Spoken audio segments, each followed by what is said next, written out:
Couples should meet with the priest for guidance before getting married. If there is any obstacle to the marriage, they should ask about a dispensation. This should be done at least a month before the wedding so there is enough time to prepare. The church does not have the power to give dispensations from every kind of impediment. It can only remove obstacles that come from church laws. It cannot remove impediments that come from God's law or from natural law. Impediments based on natural law, which is part of God's law, can never be changed. For example, a parent cannot marry a child, and a person cannot marry someone else while their spouse is still alive. 1. Dispensations are given only when there is a strong reason. The bishop and parish priest investigate each case. Some impediments are much harder to get a dispensation for. Deriment impediments are harder to dispense than prohibitive ones. It is very rare to get a dispensation from solemn vows, major holy orders, from disparity of worship, if one person is unbaptized, or from very close blood relations like uncle and niece.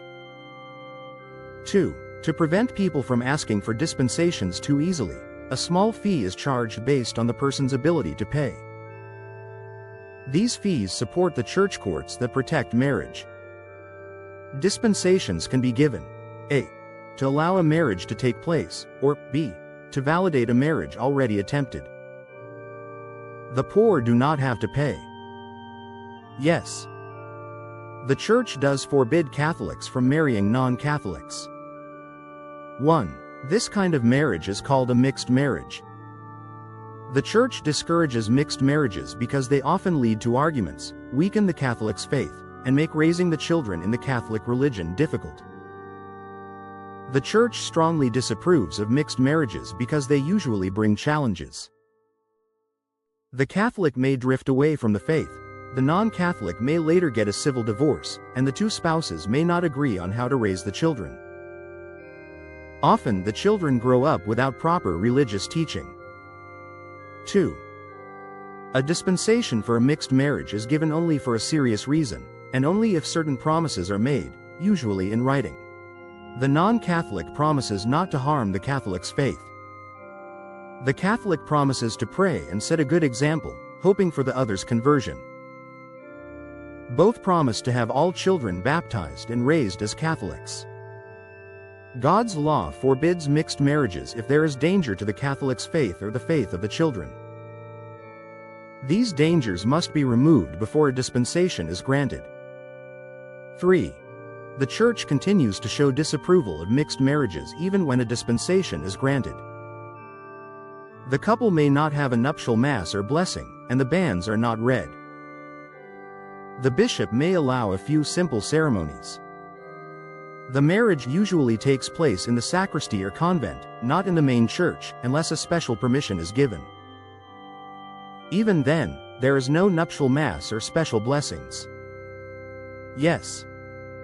Catholics may marry during Lent and Advent as long as the wedding is simple and quiet. A nuptial mass is not allowed during these seasons. 1.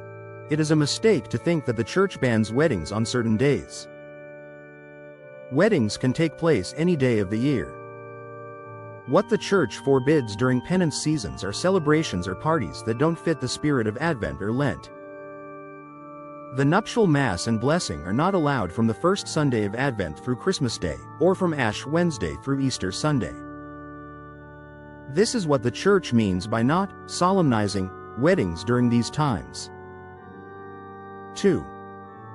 Good Catholics should avoid choosing a wedding date during Lent or Advent, out of respect for the Church's spirit of penance. It is not thoughtful to have big, worldly celebrations while the Church is in a season of reflection. Also, the nuptial Mass, which is beautiful and special, cannot be celebrated during these times. Even when a dispensation is granted for a nuptial Mass during these seasons, the wedding is still meant to be simple. Many people unfortunately ignore this and hold big receptions and dances during Advent and Lent. The Church declares a marriage null when, after a careful investigation, it finds that no real marriage existed from the beginning. Declaring a marriage null means there was never a true marital bond at all. This is not the same as divorce, which breaks a valid marriage. If a marriage is annulled, the two people are free to marry someone else, or, if possible, they may have their marriage made valid. When the church gives an annulment, the couple may then apply for a civil divorce with the bishop's permission.